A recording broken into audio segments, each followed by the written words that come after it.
Bismillahirrahmanirrahim. Assalamualaikum warahmatullahi wabarakatuh. Om Waalaikumsalam Swastiastu, warahmatullahi wabarakatuh. Namo Buddhaya, salam sejahtera buat teman-teman semua. Hai para sobat hantu sekalian. Jadi kali ini saya lagi ada di Jember nih. Kebetulan di Jember ini ada agenda dengan Bang Fuad. Yang dimana Bang Fuad ini merupakan sejarawan dan filsuf ya. Ya, Ya begitulah pokoknya ya. sekaligus musisi juga biar keren. Musisi. Jadi gini, kemarin kita itu lagi eksplorasi di daerah Jember itu makam ya, dan menemukan bahwasanya di Jember itu masih ada makam yang tua banget guys, tapi dia itu tidak terawat. Oke, kita bisa asumsikan bahwa makam itu merupakan makam orang biasa ya.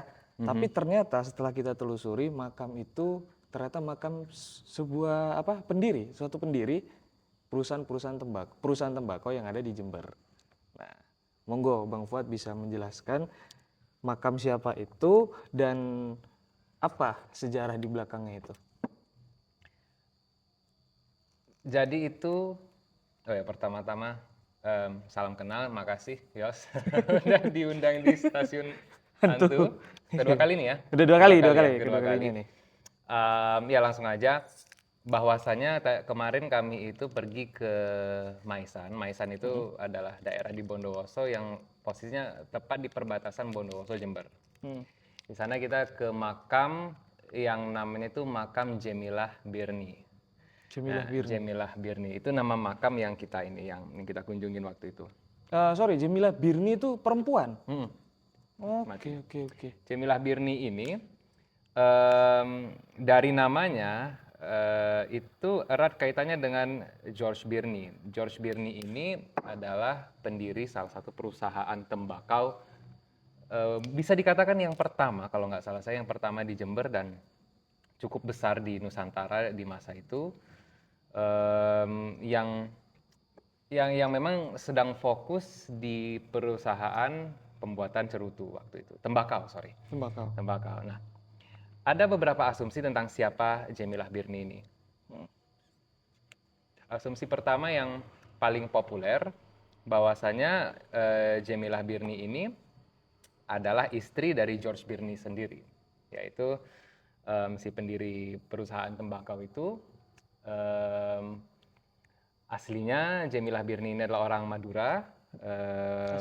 Berarti pribumi dari tanah Nusantara sendiri, diperistri sama George Birni. Asumsi kedua, bahwasannya Jemilah Birni ini justru adalah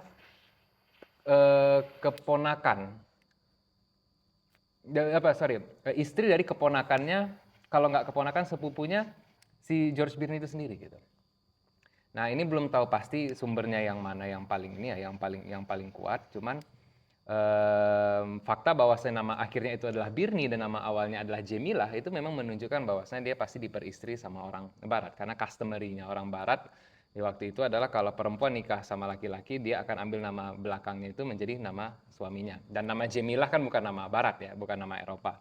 Paling kuat memang nama orang Jawa orang Nusantara yang memang udah lumrah punya nama Jemilah, nama kearab-araban. Nah, menurut tanggal meninggalnya itu di sekitar tahun 1906. Lama banget dong. Iya, 1906. Beliau tuh lahirnya di 1845 kalau nggak salah saya, artinya memang udah meninggal tua ya. Artinya selain dia meninggal tua dan dia punya makam yang cukup signifikan, posisinya besar gitu kan, itu kayaknya menunjukkan bahwasannya dia dari kalangan yang berada.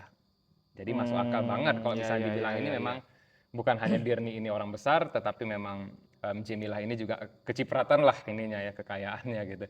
Kenapa dibilang begitu ya? Makamnya sendiri abis itu bisa berumur tua kayak begitu, menunjukkan dia punya akses kesehatan yang kuat di masa dimana yang namanya kesehatan itu adalah seperti luxury, kemewahan bagi orang-orang di sekitar sana gitu. Itu data sejauh yang bisa kita ketahui. Ada teori yang menarik ya.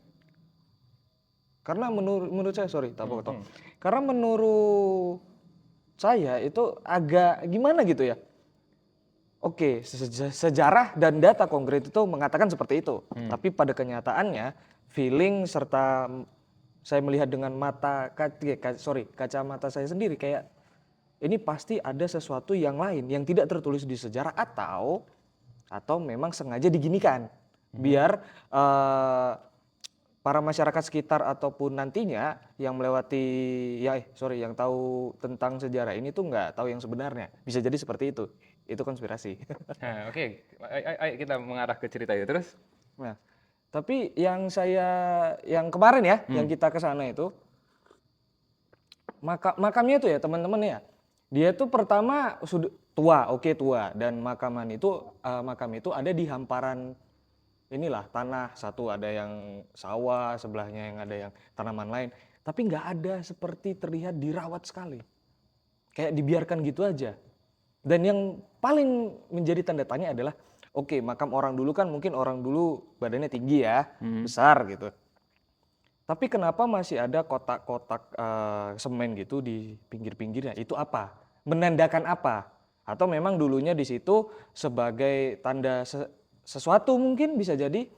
Dan itu tempatnya itu kalau untuk rame-rame ke sana itu agak susah. Agak susah karena ibarat kata kayak kita lewat di sawah aja, setapak. Dan kalaupun hujan itu bisa agak jatuh ya ke dalam ya dikit ya. Anehnya itu di situ dan ada coretan-coretan ini ya, ada warna putih, Merah putih. biru. Sama biru. Ya. Itu menandakan negara itu sendiri ya. Ya itu sebenarnya vandalisme itu ya. Vandalisme, ya. Karena itu coretan baru. Terakhir saya pertama kali ke sana itu 2021 itu belum ada coretan, masih rapi gitu. Jadi kalau kita bilang ada coretan ya, merah putih biru, kayaknya itu di vandal dalam waktu 2 tahun terakhir dengan semangat patriotisme kayaknya ya, mau menunjukkan bahwasanya ini loh makam orang Belanda gitu. Yang dimana menurut narasi Indonesia adalah penjajah. Penjajah itu bukan narasi Indonesia, itu narasi dunia. Belanda ada penjajah, narasi Indonesia Belanda adalah musuh. Itu adalah di zaman tetapi itu orang itu Djemilah Birni itu sendiri hidup di zaman dimana ya nama Indonesia saja belum ada gitu. Jadi ya saya nggak bisa mengatakan Djemilah Birni ini kalau memang vandalisme itu dinyatakan dilakukan untuk mengatakan ini musuh gitu. Saya rasa nggak adil untuk Bu Djemilahnya gitu karena beliau sendiri pasti belum tahu akan ada yang namanya Indonesia gitu. Itu satu hal dan hal yang lain kenapa lokasinya ibaratnya kayak di tengah sawah kan gitu ya, di tengah sawah dan tidak ada akses yang dibuat dari jalan besar. Jadi begini, bisa jadi kemungkinan besar di masa itu daerah situ adalah hutan yang digunakan sebagian petaknya itu untuk pemakaman, tetapi ini bisa aja ini asumsi ya, asumsi yang tidak di backup sama data yang benar. Tetapi seiring berjalannya waktu, hutan itu mulai dibabat, ya, habis itu diganti jadi sawah. Nah, kenapa makamnya Bu Djemilah ini tidak dibabat juga gitu? Bisa jadi karena memang posisi makamnya yang menonjol dan susah untuk memindahkan material-material yang digunakan untuk mengubur jasad beliau gitu kan. Itu asumsi yang sangat mungkin terjadi gitu karena hal yang sering kita kan sering bingung. Wah, ini di tengah hutan gitu atau di tengah sawah. Kalau kita pergi ke wilayah Gumukmas di selatan dari sini, ini kita sekarang lagi di Selawu, Jember, itu ada candi di tengah sawah juga. Candi di tengah sawah? Candi di tengah sawah. Namanya kok candi lupa. Lupa nama candinya. Nanti tak cari ya, lupa nama candinya. Nggak apa-apa, santai. Oke. Sebenarnya ada yang bisa mengomongkan, cuman nanti gak keren. Candi Deres, namanya Candi Deres. Thank you tim kreatif. Ya, ada tim kreatifnya. Candi Deres ya, itu orang bingung, kok bisa ada candi di tengah sawah gitu. Pertanyaannya gini, sebenarnya gini, Itu dulu adalah memang hutan gitu loh. Memang hutan dibabat jadi sawah, yang bagian candinya nggak diapa-apain karena memang terlalu costly, terlalu biayanya besar sekali untuk ini, untuk Oke, masuk mengubahnya. kalau itu terlalu costly itu masuk.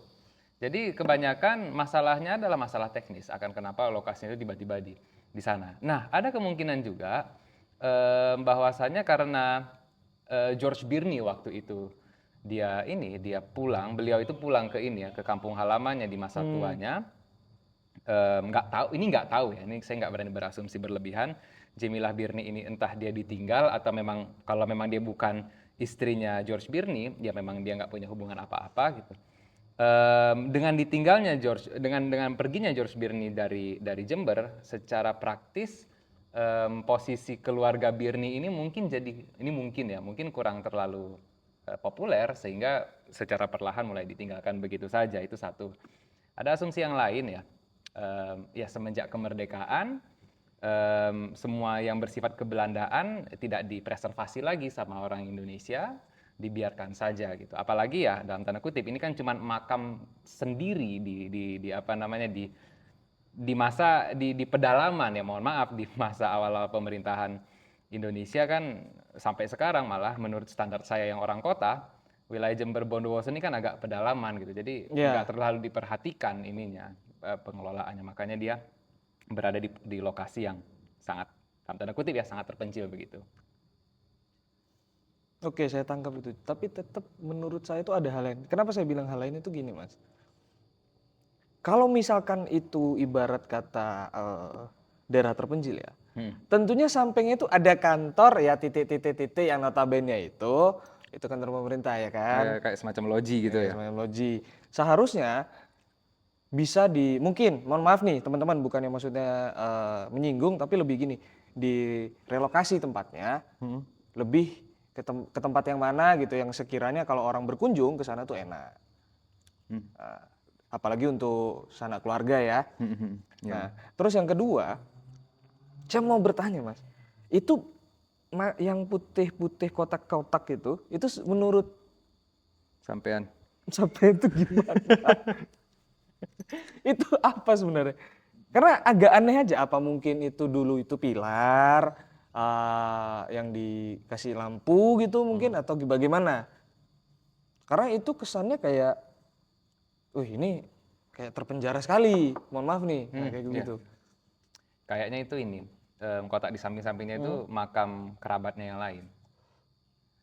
Mungkin itu entah dia anaknya lah atau dia keturunannya yang ini ya, yang lebih terakhir meninggalnya sehingga ya biasa lah ya posisi keningratanya lebih rendah karena udah generasi keberapa gitu kan. Nah, kenapa saya bisa berani bilang bahwasanya itu kemungkinan besar adalah kerabatnya? Karena posisi makam itu terletak sejajar dan simetris terhadap makam Bu Birni ini gitu, Bu Jemilah Birni ini gitu. Jadi sepertinya saya mengasumsikan di situ memang orang-orang yang, kalaupun itu adalah makam, di dalamnya itu memang adalah orang-orang yang punya hubungan langsung sama ibu ini gitu. Nah di situ kita ada ngelihat kayak walaupun dia cuma ada sekitar 4 makam tapi dia ditutupin begitu kan sama kayak pembatas batu gitu. Bisa jadi memang itu sengaja dibuat dari dulu untuk memastikan bahwasannya ini biasa kalau kita tengok di makam-makam kan, kompleks pemakaman yang dia punya plot khusus gitu kan. Iya, kan? plot khusus, tempat khusus lah. Tempat khusus. Nah, kenapa dia agak menjorok ke bawah? Ini asumsi aja ya. Bisa jadi karena memang proses pembuatan sawah itu ada ditanam, dipendam beberapa kali wilayah persawahan itu supaya tanah yang dipakai untuk tempat tumbuhannya tumbuh itu jadi lebih subur gitu loh. Jadi secara perlahan mulai dia terpendam.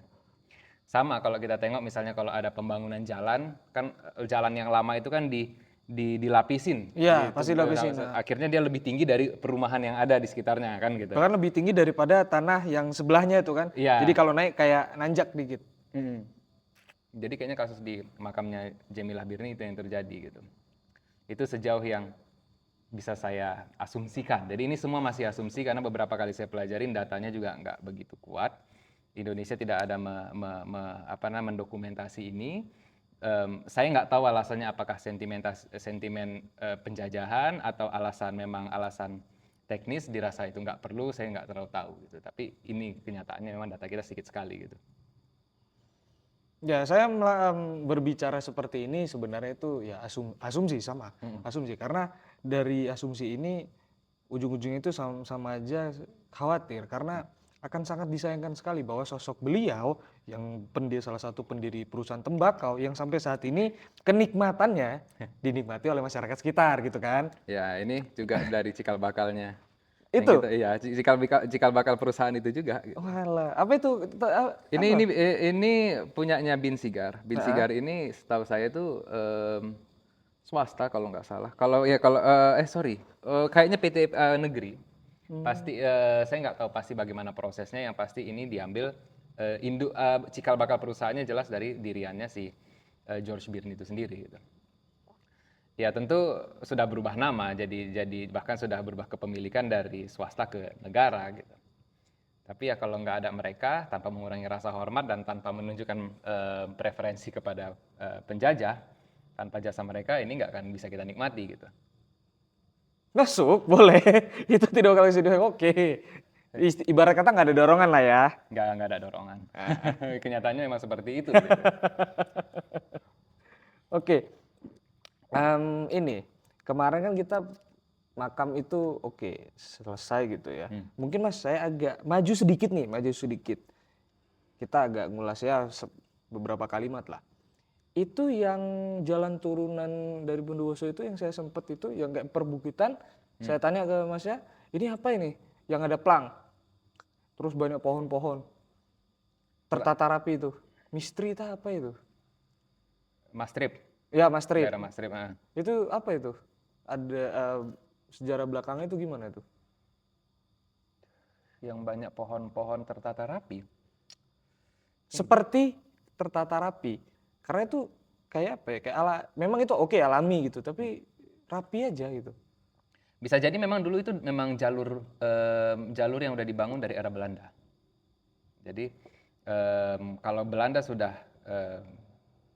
ini bukan artinya yang sekarang tidak seperti itu, tapi gini, kalau Belanda sudah membangun jalur, pasti itu sudah diperkirakan bagaimana ininya, bagaimana desainnya, dan pasti sudah diperkirakan bagaimana memposisikan pohon-pohonnya untuk sebagai penanda jalan. Gitu.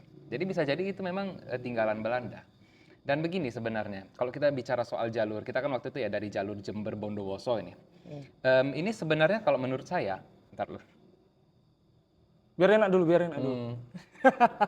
Jadi kalau udah habis kita tahu udah 1 jam kan gitu. Kalau menurut saya itu jalur yang sejarahnya kuat banget. Sejarahnya kuat banget. Sejarahnya kuat banget. Oke, secara langsung kita akan mengatakan di samping kanan kiri jalur ini hampir semuanya itu ada per sekitar 1-2 km ada bangunan Belanda gitu dan kebanyakannya digunakan sebagai gudang penyimpanan sepertinya di gudang penyimpanan tembakau. Tembakau gitu. Dan itu terus sampai kita ke Bondowoso kota itu ada terus bangunan-bangunan Belanda. Kalau nggak dia gudang penyimpanan dia ada rumah-rumah Belanda gitu. Saya berasumsi memang itu sudah digunakan oleh Belanda dari dulu. Jalur itu dan artinya nih kalau kita interpretasi ya, artinya memang ini adalah jalur ini sendiri pada hakikatnya adalah jalur sejarah. Jalur sejarah tentunya ya. Dan karena dia memang sudah digunakan oleh Belanda sampai sekarang, dia bukan hanya jalur sejarah, tetapi jalur yang bersejarah. Nah, ada yang lebih unik lagi ini kalau kita mau ceritanya agak melebar. Di sepanjang kanan kiri jalan itu kalau kita menjorok 100 sampai 200 meter ke arah pedalamannya itu semuanya juga ada situs-situs sejarah megalitik di sana. Megalitikum. Berarti nenek moyang dong. Berarti nenek moyang. Nah, terlepas dari fakta bahwasannya itu adalah dua era sejarah yang berbeda, fakta bahwasannya dua kebudayaan ini berada di satu tempat yang sama menunjukkan nilai sejarah yang sangat tinggi yang berada di sepanjang jalur itu gitu. Dan kalau ini ya, kalau kita melihatnya secara ini ya, melihatnya secara penuh dengan perenungan gitu. Itu menunjukkan bahwasanya Jember ini, wilayah Timur Jawa ini adalah wilayah yang sangat kaya dari segi sejarah, megalitik dan sejarah Belanda gitu. Kalau kita pergi dari wilayah itu, kita ke arah timur, ke arah Raung sana, kita bisa ketemu perkebunan kopi tertua di Indonesia. Tertua Tertua di di Indonesia. Indonesia. Ya. Apa nama pabrik kopinya tadi? Nama wilayahnya itu wilayah lupa lagi nama wilayah. Yang pasti yang pasti dia sekarang kalau nggak PTPN 12 dia PTPN 13. Oh, oke. Kalisat, wilayah Kalisat. Kalisat. Wilayah Kalisat itu kopi Bondowoso. Dan itu punya cerita. Kalau kita bicara kopi nih sekarang nih ya, nanti kita balik ke Mbak Birninya gitu. Sorry ya Mbak Birni, kami mau bicara kopi dulu. Soalnya kita ngopi, Mas. Enak. Pas pula Indonesia, kok ada Starbucks jadi nggak usah. Jadi ini kejadiannya di sekitar abad ke-17. Oke. Abad ke-17 berarti sekitar 400 tahun yang lalu. Kopi ini komoditas yang luar biasa ini, yang luar biasa elit waktu itu.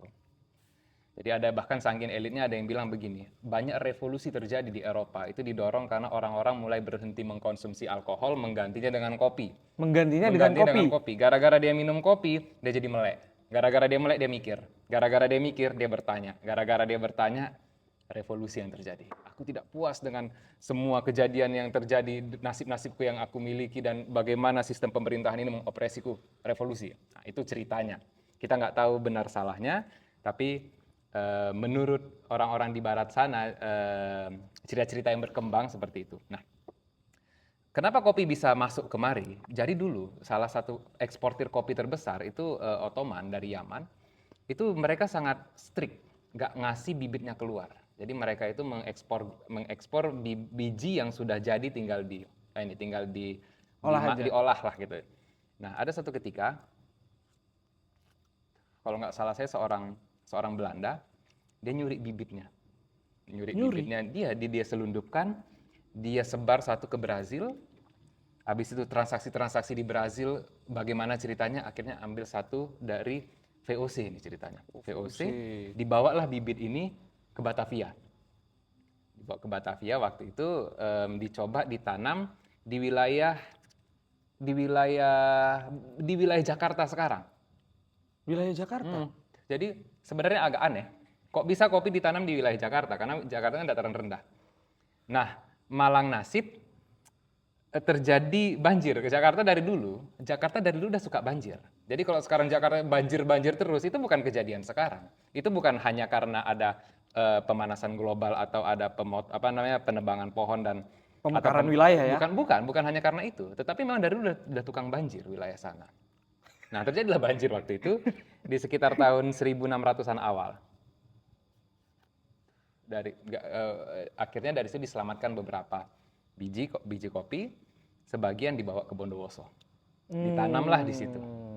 Ditanam di situ, akhirnya jadi subur banyak.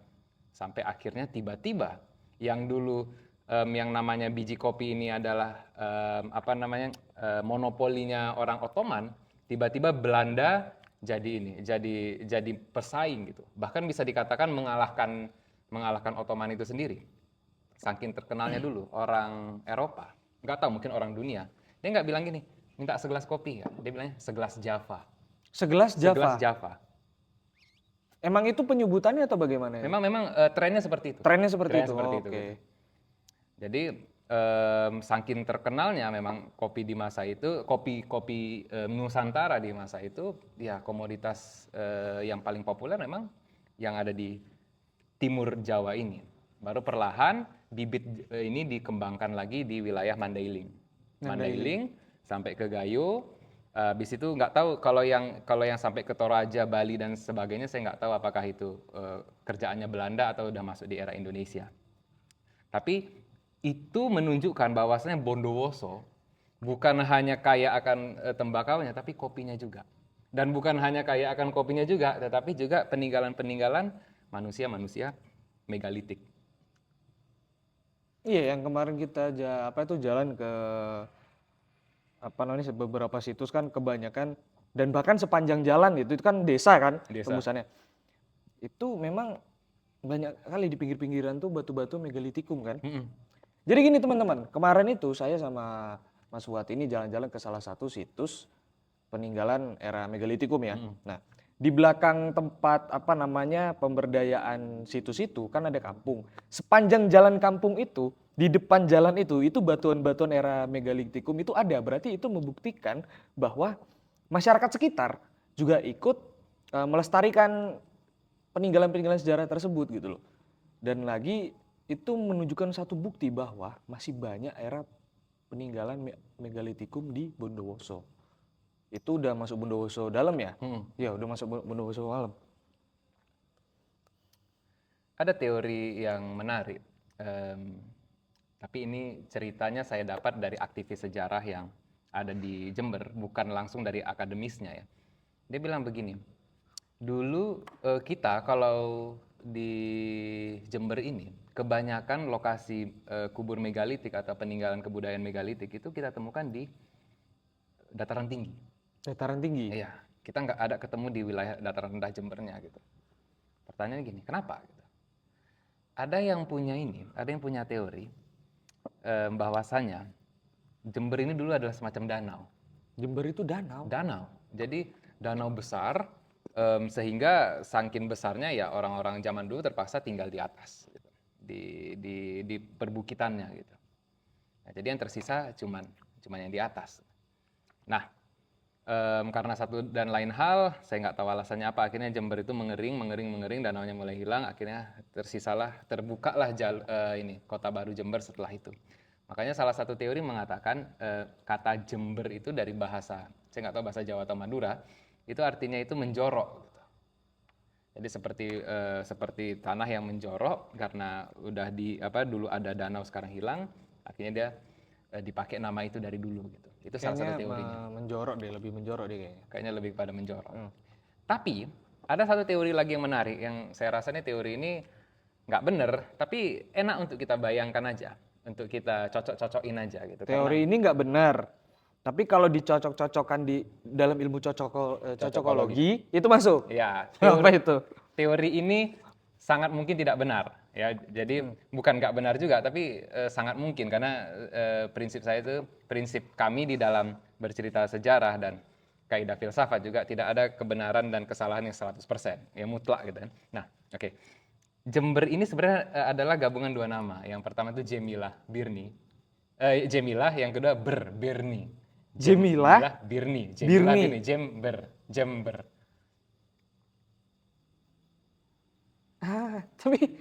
Tapi kenapa bisa seperti itu ya? Saya aja nggak terpikirkan itu.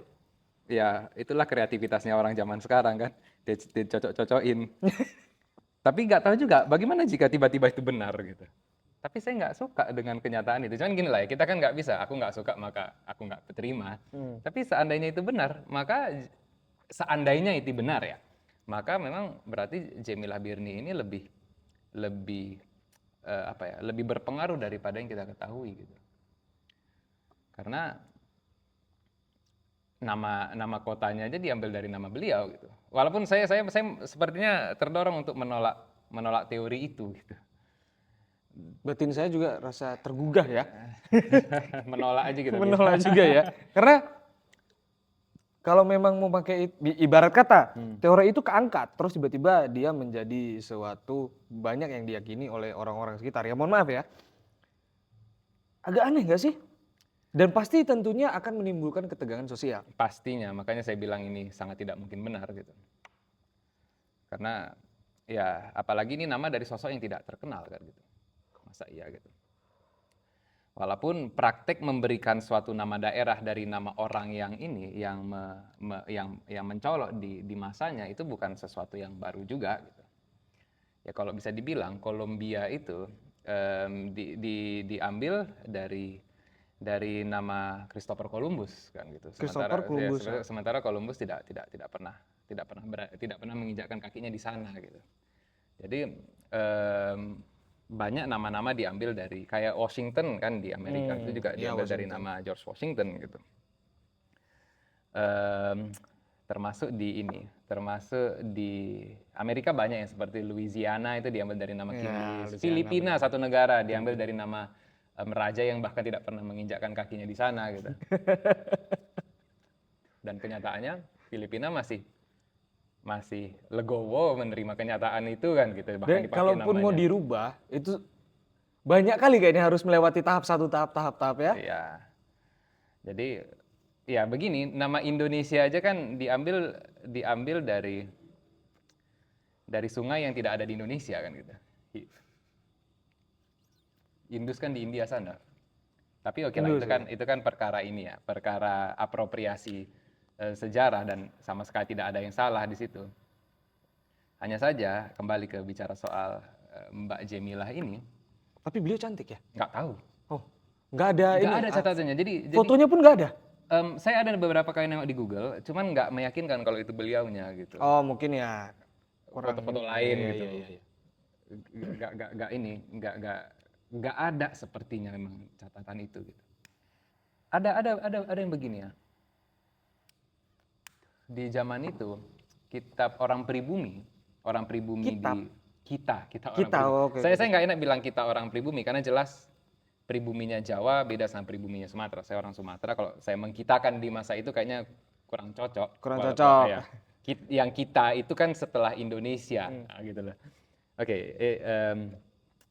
apa namanya, mereka orang pribumi Jawa, sebenarnya praktiknya juga terjadi di Sumatera ya.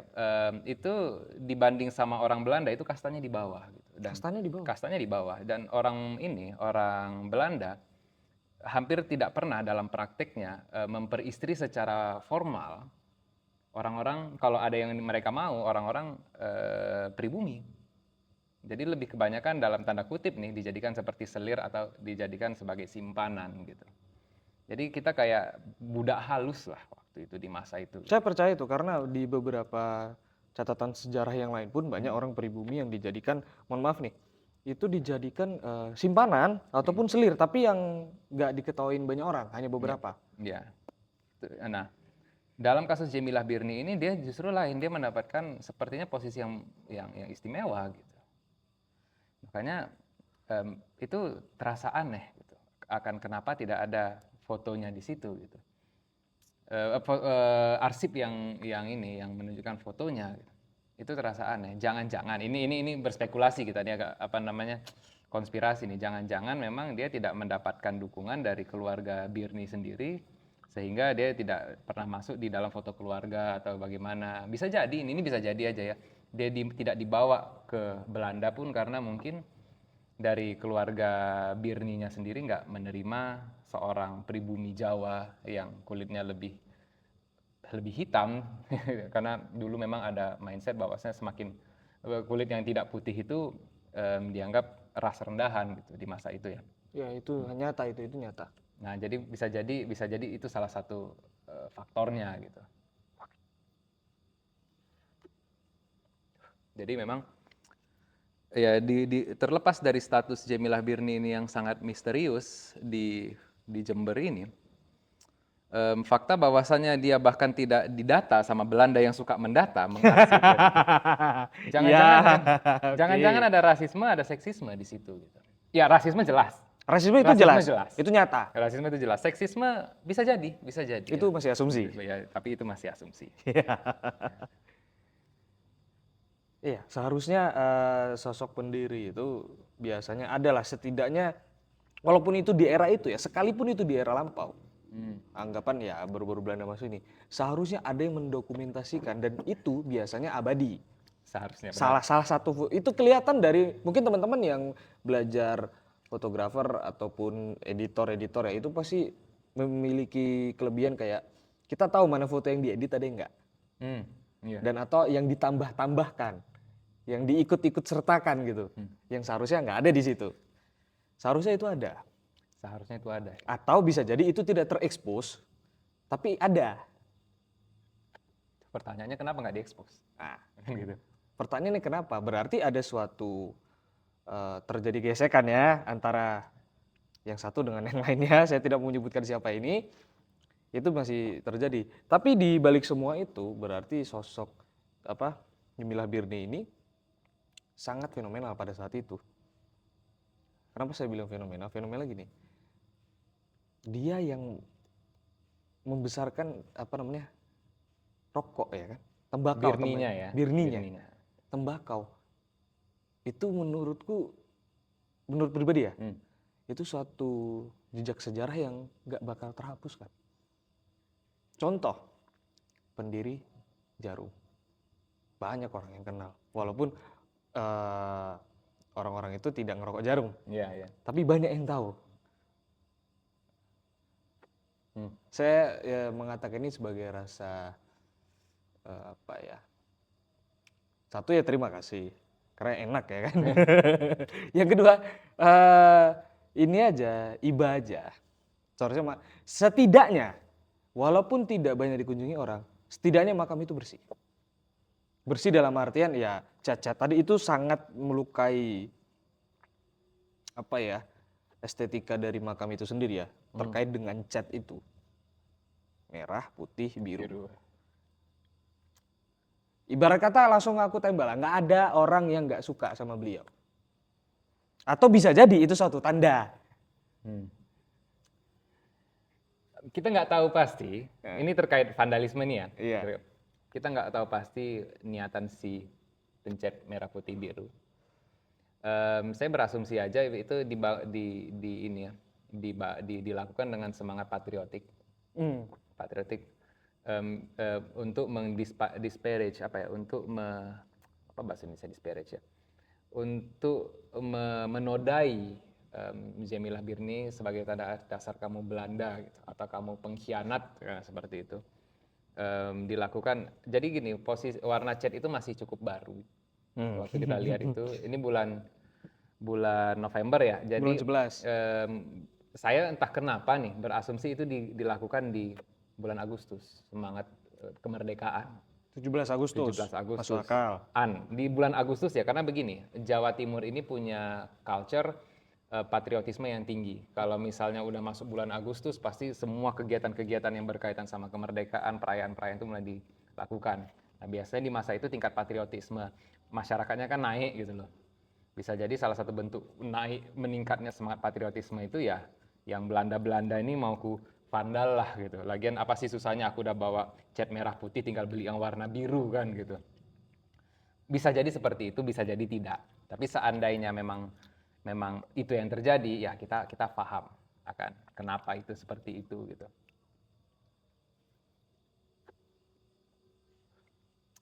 Nggak salah juga sih yang dilakukan orang itu gitu, karena memang pada dasarnya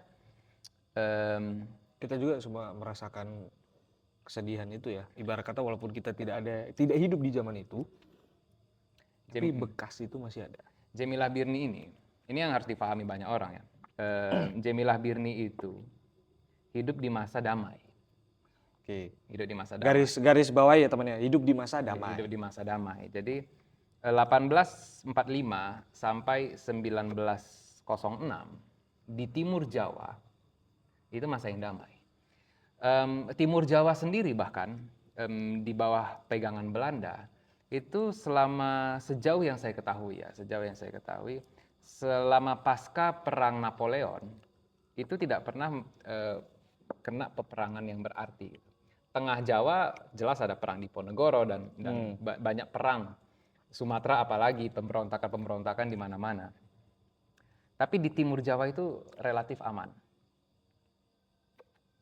Kenapa aman? Relatif aman. Kenapa bisa dibilang relatif aman?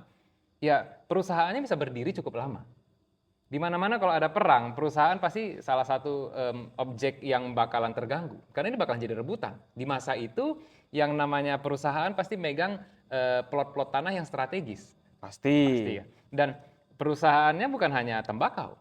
Perusahaan kopi sejauh yang diketahui di wilayah sana berjalan dengan baik-baik. Dan satu lagi ya, dari tahun 1913 sampai tahun 1942, bahkan di pedalaman yang lebih dalam lagi, 4 jam jalan kaki dari ini, dari kota, 12 jam jalan kaki dari kota, itu ada penangkaran kambing dan sapi di Penangkaran? atas gunung ketinggian 2.200 meter. Buh, Kita mau aksesnya sekarang itu, kalau dari tempat pendakian, kecuali kalau mau curang, itu 12 jam. Jalan kaki. jalan kaki 12 jam. Sampai ke atas sana ada bekas penangkaran, yang katanya di penangkaran itu dulu pun pernah ada airstrip, runway, lapangan terbang. Wow. Ini membuat itu kan memakan waktu yang cukup lama, membutuhkan logistik yang besar, dan pembiayaannya luar biasa. Bagaimana mungkin orang bisa membiayai itu kalau di sana sedang perang? Itu sangat mengganggu logistik kalau perang itu. Kalau perang, itu nama daerah itu ini, Savana Cikasur, di sana ada, kalau kita sering bilang itu adalah lapangan terbang Belanda. Lapangan terbang Belanda. Dibangun di sekitar tahun 1918 kalau nggak salah, 16 atau 18 itu. Lagi damai, Timur Jawa. Lagi damai. Jadi ya, tidak gini, maaf cakapnya ya. Tidak ada kesedihan yang ditimbulkan oleh perang. Sejauh yang saya bisa sangat sangat yakin ya, walaupun tidak 100% pastinya, tidak ada kesedihan karena perang. Setidaknya Jemilah Birni tidak merasakan itu. Nggak tahu kalau yang lain-lain. Setidaknya beliau Jemilah Birni ini tidak terlalu merasakan ya. Tidak merasakan kesedihan perang. Tidak merasakan karena begini. Eropa ada perangnya yang mempengaruhi banyak nasib orang-orang Eropa lah di masa itu. Tapi itu Perang Dunia Pertama tahun 1914-1918. Jemilah Birni meninggal 1906. Jadi dia tidak merasakan apapun. Dampak dari perang dari Dia berbagai sisi ya. tidak merasakan itu. Jadi di era pasca Perang Napoleon dari 1811 memang Timur Jawa ini tergolong enak. Mulai nggak enaknya lagi ya jelas pas pendudukan Jepang. Artinya 150-an tahun merasakan kedamaian itu gitu. Memang masuknya Jepang itu tamparan sangat kuat ya. Sangat kuat. Sangat kuat. Berarti kita asumsikan saja begini, mungkin masih banyak, tidak ada data konkret yang menjelaskan bahwasannya Jemilah Birni ini kenapa ada di sana, dimakamkan di sana, dan ada yang namanya tidak terkunjungi, atau mungkin jarang dijamah sama manusia. Walaupun sekalipun dijamah, mungkin para petani mungkin ya, petani-petani sekitar. Nah, kita asumsikan aja dulu seperti itu karena sembari kita nyari tadi dan nanya-nanya kayaknya memang ada sesuatu yang tidak bisa dijelaskan. Entah apapun itu. Dan berhubung Curutu ini udah mau habis ya teman-teman ya. Masih ada 30 menit sebenarnya. Masih ada 30 menit. Oke, kita langsung gas aja ya. Berarti saya akan mengatakan begini. Jember dan Bondowoso ini sangat kaya dengan era megalitikum. Terus peninggalan Belanda, bukan begitu kan? Tapi kenapa saya rasanya harusnya menurut saya itu situs-situs sejarah yang ada di Bondowoso ataupun Jember itu harusnya dilestarikan. Walaupun sekarang udah lestari, oke, sekarang udah lestari. Nggak tahu ya kalau nggak berani bilang semua, cuman pasti ada yang dilestarikan. Harusnya ada yang namanya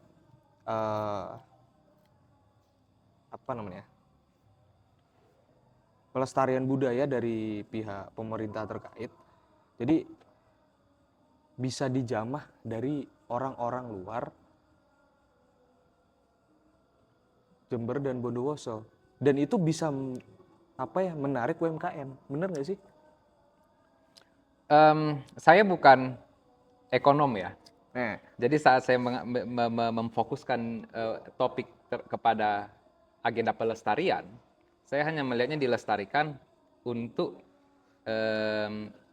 penghargaan sama data sejarah. Itu yang paling utama. Dan yang kedua adalah memang untuk edukasi. Jelas itu adalah untuk begini. Bagi saya, ini berbicara sedikit filosofis ya. Kita harus benar-benar tahu. Idealnya kita harus benar-benar tahu tentang seperti apa bangsa kita ini dibentuk. Apa saja kejadian yang terjadi di tanah kita, bahkan di laut kita, di masa dari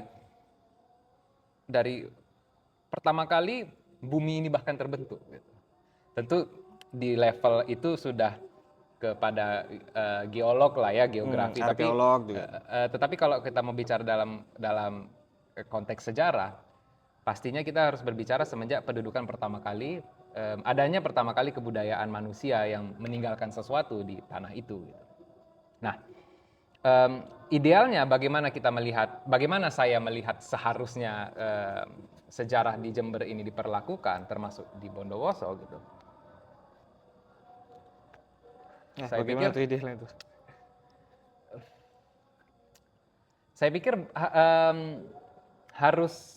bukan harus ada ya. Gini, kebetulan saya kan memang adalah komunikator, edukator sejarah ya. Harus ada sebuah narasi yang narasi yang holistik, yang merangkum semua aspek, yang diceritakan secara objektif, yang terkronologisasi gitu loh. Jadi misalnya gini, ini megalitik, situsnya di sini semua. Kenapa situsnya ada di sini? Apa fungsi dari situs-situs ini? Dan seperti apa kemungkinan besar kebudayaan yang ada di masa itu, masa megalitik. Terus berpindah ke masa klasik Indonesia, Hindu-Buddha gitu. Peninggalannya ada di Jember ini, ada yang era Hindu-Buddha juga ada. Salah satunya itu Watu Kenong di wilayah dekat sini, lupa lagi saya namanya, termasuk Candi Deres tadi. Candi Deres ini era Majapahit. Era Majapahit. Era Majapahit. Nah, situs Watu Kenong ini itu era abad ke-9, abad ke-10, kemungkinan besar itu kerajaan, saya takut salah ngomongnya, tapi yang pasti itu kerajaan Medang akhir, sempalannya kerajaan Medang.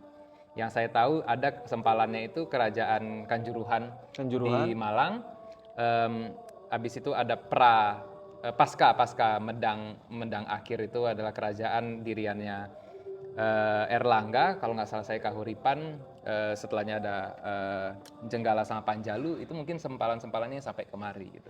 Termasuk prasasti-prasasti lain juga ada. Artinya memang megalitik satu cerita, era kerajaan pra-Majapahit satu cerita, era Majapahit cerita yang lain, diteruskan yang sebenarnya cukup kaya kalau menurut saya sejarah di sini adalah sejarah kerajaan-kerajaan Islam dan pastinya Belanda.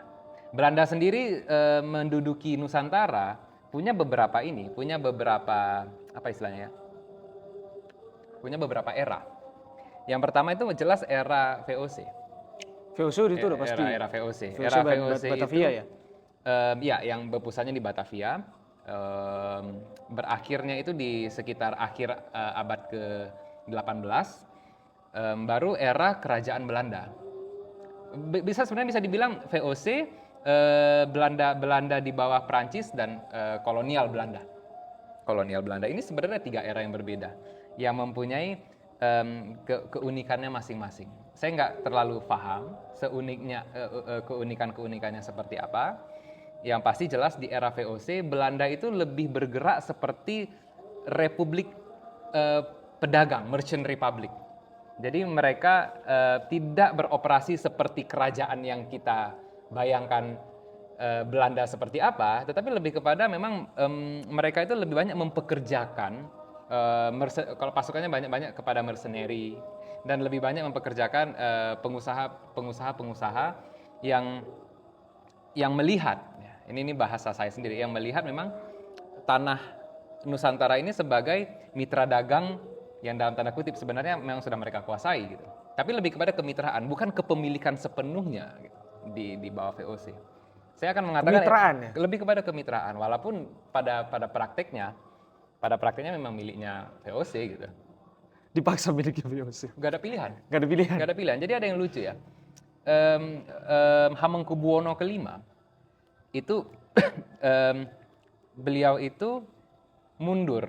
Jadi raja yang mengundurkan diri karena mungkin udah ketuaan. Kebanyakan raja kan tidak ada yang mengundurkan diri tapi meninggal. Ini beliau memutuskan untuk mengundurkan diri. Dan beliau itu pas mengundurkan diri, ini Hamengkubuwono Jogja, itu minta izin sama gubernur Belanda.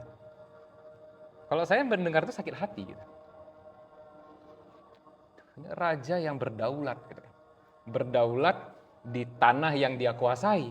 Kok kok pensiunnya itu minta izin? Lo hak-hak dia dong gitu.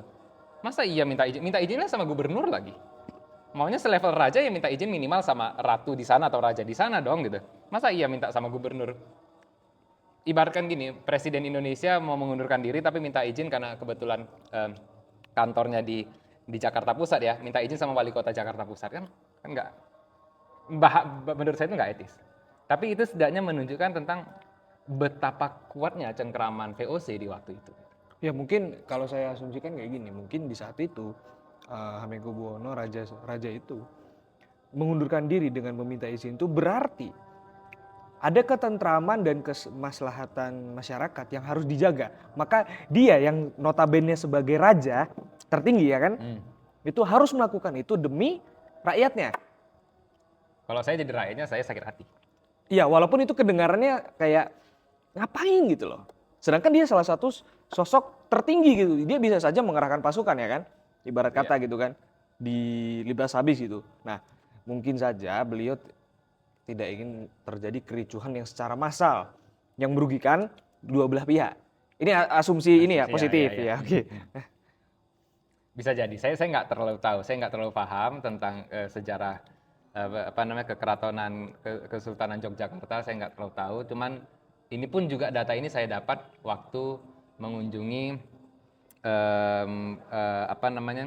Istana Ambarukmo waktu itu. Saya baca kebetulan gitu kan, terkejut melihat fakta itu gitu. Dan ya, tapi terlepas dari itu ya, secara umum memang cengkeramannya VOC waktu itu memang sangat kuat kepada Indonesia gitu. Kita nggak punya banyak pilihan. Dan ya, biar bagaimanapun kalau kita bicara soal kekeratonan Yogyakarta, perpecahan mereka kan juga seperti ya diprakarsai oleh Belanda juga gitu, dan pembagian wilayah mereka juga disaksikan oleh gubernur Belanda waktu itu. Jadi ya begitulah lemahnya kita dibuat di masa itu gitu oleh. Saya nggak suka bilang ini, cuman karena dalam kondisi seperti ini saya bilang dibuat penjajah waktu itu gitu. Ya memang kita pasti berat mengucapkan itu karena, tapi gimana lagi, itu fakta. Gimana lagi? Itu fakta kan? Iya, itu faktanya memang seperti itu gitu. Dan kalau kita berbohong tentang hal itu bisa aja sebenarnya, cuman kan nggak mungkin karena itu fakta konkret. Ya nggak bisa dong. Kalau kita berbohong berarti kita bukan akademik yang jujur. Nah, akademik buat-buat. Saya sebenarnya berada di posisi yang sedikit unik terkait sama posisi sebagai sejarawan. Sebenarnya pun saya nggak terlalu suka mengatakan diri sejarawan, lebih kepada komunikator sejarah. Karena prinsip saya saat menceritakan sejarah ini memang harus seobjektif mungkin gitu. Saya tidak akan menceritakannya hanya berdasarkan narasi Indonesia. Saya juga menceritakannya berdasarkan sudut pandang sebisa mungkin orang-orang yang hidup di masa itu, yang dimana mereka bukan orang Indonesia, dan pandangan orang-orang yang objektif, yaitu orang-orang yang bukan orang Nusantara di masanya, bukan orang-orang yang punya urusan sama penjajah Belanda dan lain sebagainya gitu. Saat saya melihat seperti itu, bahwasannya memang Belanda di masa itu, di masa penjajahan tidak notabene jahat semua gitu. Bahkan bisa dibilang yang jahat hanya sebagian gitu. Saya masih meyakini hal itu karena saya mendengar beberapa cerita juga dan beberapa dari narasumber. Memang Belanda Belandanya itu jahat. Tapi tidak semua orang yang ada di Belanda itu jahat. Karena ada yang mempersunting para pribumi dan bahkan sampai dibawa ke negaranya. Dan di balik fakta itu ada yang mengatakan bahwa dia sukses segala macam, dan ada juga yang membantu. Istilahnya masih ada kebaikan kecil ya. Nah, tapi terlepas itu semua akan terlihat tertutup oleh kelakuan yang seperti itulah. Cuman begini, ini pertanyaan pertanyaan hipotesa ya gitu. Kebanyakan dari teknologi yang kita miliki, tata kota yang kita punya, dan perusahaan yang sekarang dimanfaatkan, itu kebanyakan juga dibentuk oleh Belanda kok. Dibentuk oleh Belanda gitu. Tentu ini tidak mengokekan penjajahan, Iya. tentu tidak mengokekan penjajahan. Nggak Cuman bisa. sebanyak Belanda melakukan menggerus habis ini kita, menggerus habis sumber daya kita, sebanyak mereka merendahkan orang-orang pribumi, orang-orang yang merupakan leluhur kita, sebanyak itu pula teknologi yang sekarang teknologi yang sekarang kita manfaatkan dari mereka gitu. Saya tidak tertarik untuk mengatakan terima kasih Belanda, enggak, karena ya biar gimana pun kalian membuatnya di tanah nenek moyangku kan gitu. Tapi ya itu nah, kembali ke Bondowoso, saya pikir itu adalah sebuah kenyataan sejarah yang akan sangat baik sebenarnya ya. Kalau diceritakan seperti apa adanya. Tentu ini tidak diceritakan untuk memberikan simpati. Ya, tidak memberikan simpati kepada penjajah. Enggak, saya pikir simpati sama penjajah itu hal yang secara moral tidak baik. Tapi kita harus mengerti bahwasanya penjajah dulu pun saat melakukan apa-apa yang dia lakukan, dia tidak merasa dia sedang melakukan kesalahan gitu. Dan merasa yang paling benar. Dia merasa benar, jelas gini. Ya memang iya dong, ini orang zaman dulu. Ya memang iya dong, aku lebih istimewa dari orang-orang pribumi ini. Iya dong, kenapa? Karena kami lebih canggih, kami lebih hebat dan lain sebagainya gitu. Ternyata sekarang kita baru sadar, itu salah. Yang sadar kan kita. Mereka sepanjang umurnya, katakanlah umurnya 60-70 tahun, selama sepanjang umurnya 60-70 tahun itu mereka tidak pernah merasakan itu sebuah kesalahan. Yang harus kita pelajari di sini, saya pikir sebagai seorang sejarawan, bahwasannya standar moral pun berubah.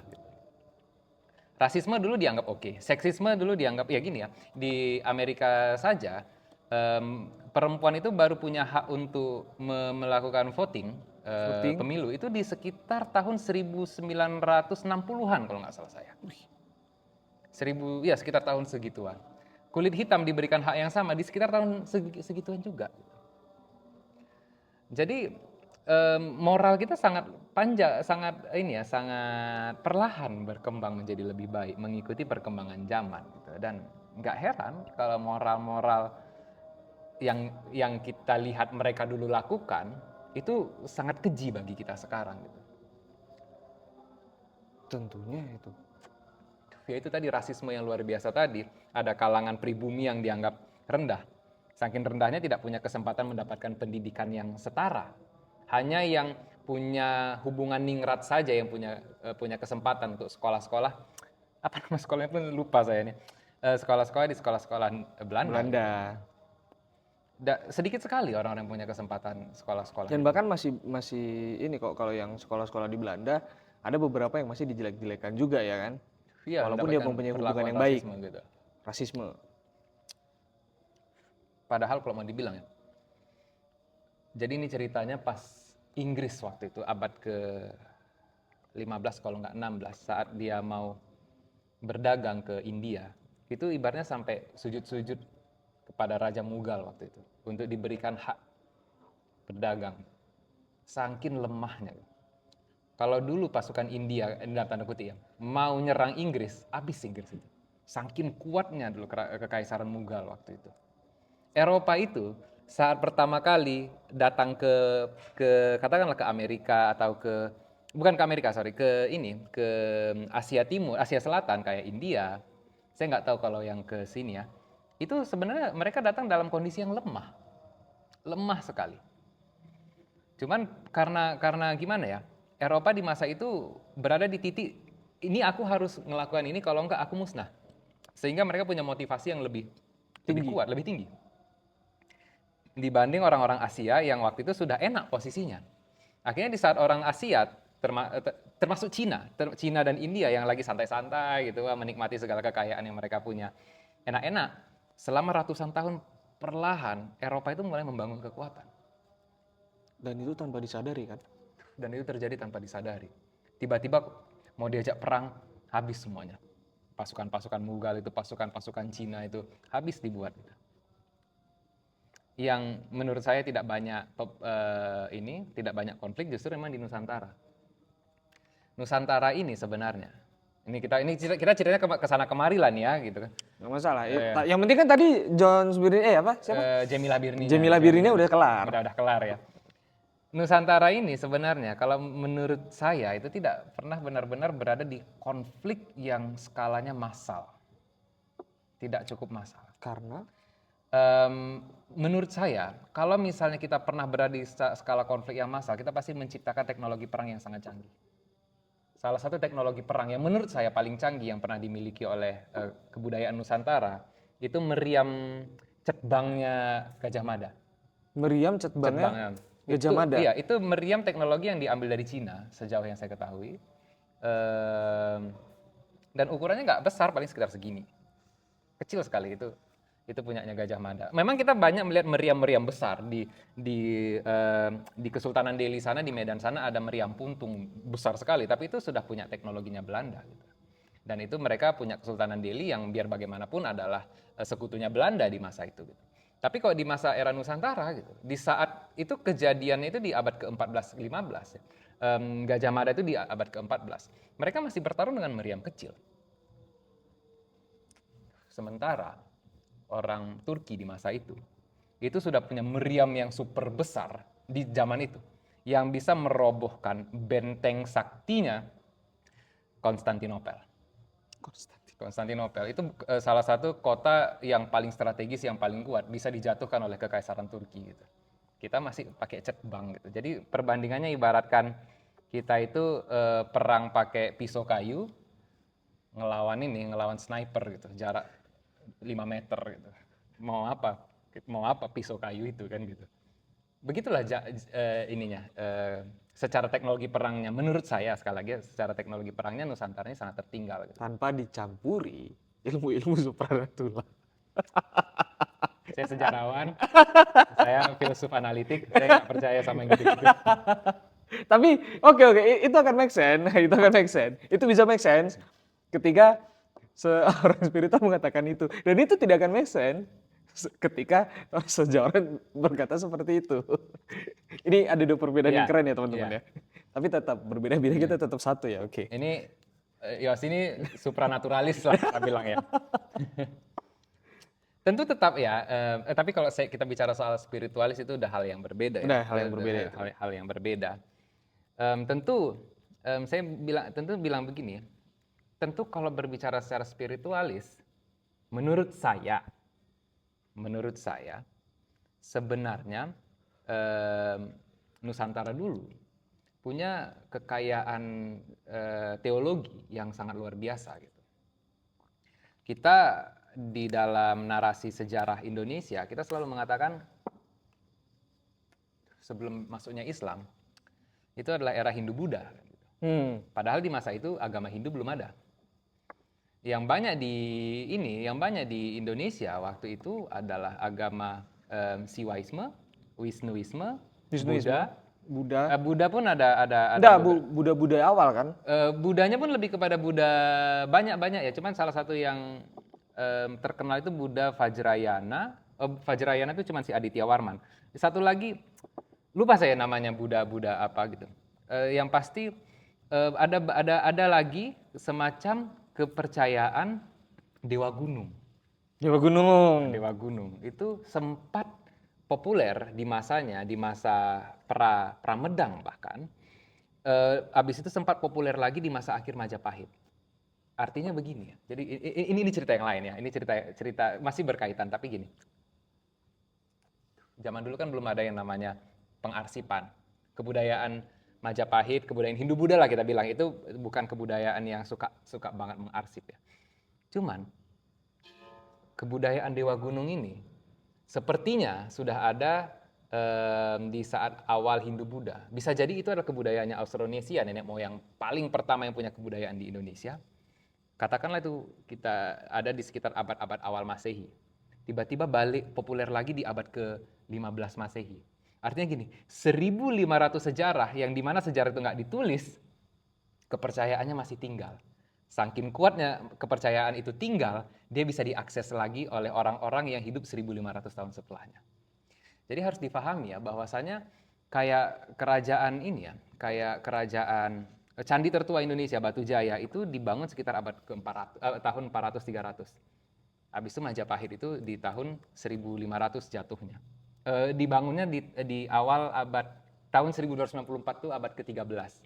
Artinya jarak dari kebudayaan awal Indonesia ke Majapahit lebih jauh dari jarak Majapahit dengan pendirian Indonesia. Dan sejauh masa itu, tanpa teknologi yang canggih, mereka bisa mempertahankan kepercayaan.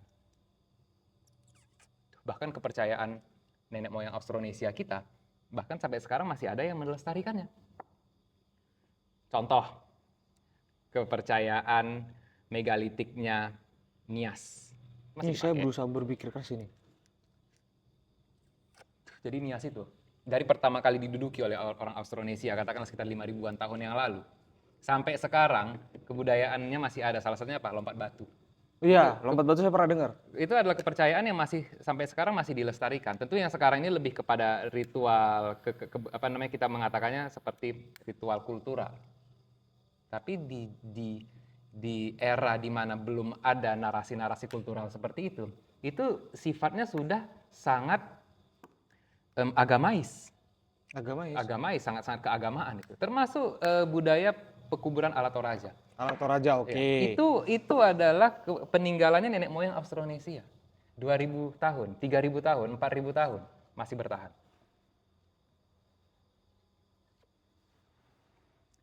Bahkan ada cerita yang saya tuh suka banget menceritakannya ya. Orang tua saya pernah bilang di satu masa, ini kita masih ngerekam nih ya. Iya. Masih ngerekam ya. Orang tua saya pernah bilang gini, suatu masa beliau mencium aroma orang tuanya, aroma kakek saya pas subuh-subuh. Ini beliau bilang gini, ini kakek lagi di sini, kata beliau gitu. Waktu itu saya nggak banyak komentar karena saya masih kecil waktu itu. Cuman sekarang setelah saya pikir-pikir gini, tentu orang tua saya Islam ya, jadi punya kepercayaan Islam yang kuat. Jadi beliau mengatakan hal itu dengan sebuah pemahaman, dengan sebuah kesadaran bahwasanya beliau adalah seorang muslimah. Tetapi beliau memakai sistem kepercayaan yang bukan kepercayaan Islam. Kenapa bisa seperti itu? Islam apa? Innalillahi wa inna ilaihi raji'un. Iya. Segala sesuatu yang sudah meninggal akan kembali Kepada Sang Pencipta. kepada Sang Pencipta. Fakta bahwasanya ada kakek yang sedang nunggu di situ, sedang ada di situ gitu. Tunggu dulu, ini kan katanya kembali, tapi kok ada di sini kan gitu loh. Nah, sejauh yang saya ketahui, di dalam teologi orang Islam, yang meninggal sudah kembali kepadanya. Kalau dia masih ada di situ, berarti apa? Kita istilahnya kayak gentayangan. Secara kasarnya bilang. Secara kasarnya gentayangan. Tapi faktanya gini, ada seperti kepercayaan bahwasanya yang mati masih dekat sama kita. Setelah saya pelajari, ini sangat kuat kaitannya. Ini asumsi pribadi ya, sangat kuat kaitannya dengan apa? Dinamisme. Kepercayaan arwah. Benar. Kepercayaan arwahi itu miliknya orang ini, miliknya orang Austronesia. Nenek moyang kita. Makanya kalau kita tengok bangunan-bangunan, peninggalan-peninggalan yang ada di sepanjang Bondowoso ini, itu rata-rata dipersembahkan untuk leluhur. Seperti batu-batuan roh ya. Seperti batu-batuan roh. Itu leluhur. Persembahan. Itu leluhur. Sama yang kemarin sayangnya itu. Ini apa namanya? Kayak batuan ini memang cukup aneh karena letaknya di tengah itu seperti arah-arahan kepada pemujaan ya. Kepada pemujaan. Pada pemujaan. Dan itu menurut saya wow. Hebat kan? Artinya kepercayaan itu dia nggak hilang. Padahal dia tidak diarsipkan. Makanya gini, kalau kita mau bicara spiritual ya, kalau kita mau bicara spiritual, kepercayaan itu punya daya tahan yang lebih kuat daripada sistem pemerintahan apapun, daripada teknologi apapun. Begini, sistem demokrasi itu kan peninggalannya orang Yunani. Seandainya Yunani kuno tidak diarsipkan ininya, tulisan-tulisan demokrasinya, mungkin kita belum punya demokrasi di dunia zaman sekarang. Artinya dia bisa hilang begitu saja. Yang dimana untuk menemukannya kembali membutuhkan waktu yang lebih lama. Lebih lama. Sementara kita dengan sistem kepercayaan, dengan sistem kepercayaan yang udah kita punya tertanam, sama, tetap ada gitu. Jadi gini, ini kalau kita mau bicara, ini karena stasiun hantu ya, kita bicara agak hantu-hantu sedikit. Oke. Iya. Hantu-hantu sedikit. Sistem kepercayaan itu lebih dalam tertanamnya, jauh lebih dalam jauh lebih intim ke dalam hati kita, ke dalam jiwa kita, saya pakai istilah itu, daripada sistem pemerintahan, sistem teknologi apapun gitu. Oke, ada ini satu cerita terakhir ini. Amerika ya, sebelum ditemukan sama Amerigo Vespucci atau Leif Erikson atau Christopher Columbus, siapapun orangnya, saya nggak peduli. Itu sudah terpisah dari benua utama, benua Asia, Eropa, dan Afrika. Itu orang-orang itu sudah terpisah selama 16.000 tahun, bahkan ada yang bilang 40 ribuan tahun. Jadi orang Indian, suku Aztec, suku Maya, suku Inka, itu udah terpisah dari leluhur aslinya 40.000 sampai 16.000 tahun yang lalu. Tetapi saat Christopher Columbus ke sana, saat orang-orang Eropa ke sana dan mendata sistem kepercayaannya, mereka mempunyai sistem kepercayaan yang mirip sama yang ada di Sumeria kuno, yang ada di Yunani kuno, bahkan yang ada di Indus kuno, yaitu apa? Sistem politeistik, sistem pengorbanan, human sacrifice. Iya, human sacrifice. Bahkan gini, walaupun ini kaitannya lebih kepada arsitektural dan teknologi ya. Ya kan kita sering tengok itu, kok bisa piramidnya sana mirip sama piramid yang ada di Jawa Tengah sana. Candi, lupa saya nama candinya lagi. Kok bisa mirip sama piramida yang ada di Mesir sana gitu. Artinya memang ada sistem kepercayaan ini tertanam lebih lama. Memang secara sains ada buktinya. Jangan kok saya ceritakan secara sains kan jadi kurang supranatural lagi. Tapi faktanya kalau kita berbicara secara spiritual ya, secara memakai ini kita ya, memakai intuisi yang terdalam kita, bahwasanya memang sistem kepercayaan manusia itu tertanam jauh lebih intim daripada sistem-sistem yang lain. Iya, ada salah satu contoh ini yang biasa sering terjadi kalau kita berbicara tentang spiritual ya, tanda kutip. Ada pernah orang bertanya kepada saya, gitu seperti ini, Mas, aku sakit, ya kan? Aku sakit nih, tapi rasanya sakit ini bukan secara sains. Terluhlah, santet segala macam itu katanya. Nah, saya bertanya, Mas sudah ke dokter? Belum. Kenapa? Takut saya, Mas. Nah, terus dia lebih memilih ya seperti mendatangkan ya orang-orang pintar ya. Itu satu. Jadi saya selalu menegaskan kepada teman-teman, tidak semua hal itu bisa dikait-kaitkan dengan spiritual. Nah, kenapa enggak secara logika dulu ya, bawalah itu ke dokter, diagnosa dokter seperti apa, pasti ada resultnya, ada hasilnya. Baru itu nanti di-compare lagi, benar apa enggak. Kecuali kalau itu sudah sampai mentok dan memang ya nggak ada hasil, baru kita bisa mengasumsikan hal tersebut. Secara spiritual ya. Nah, jadi tidak semua hal itu bisa ditabrak-tabrakin dengan spiritual gitu. Ada beberapa batasan-batasan tertentu ya. Walaupun ibarat kata, kalau misalkan saya sebagai spiritualis ngomong gitu, ya semua ini spiritualis karena ada energi, ada hukum alam, terus dan lain sebagainya gitu loh. Selalu menegaskan itu kepada sobat-sobat hantu. Tapi gini ya teman-teman ya,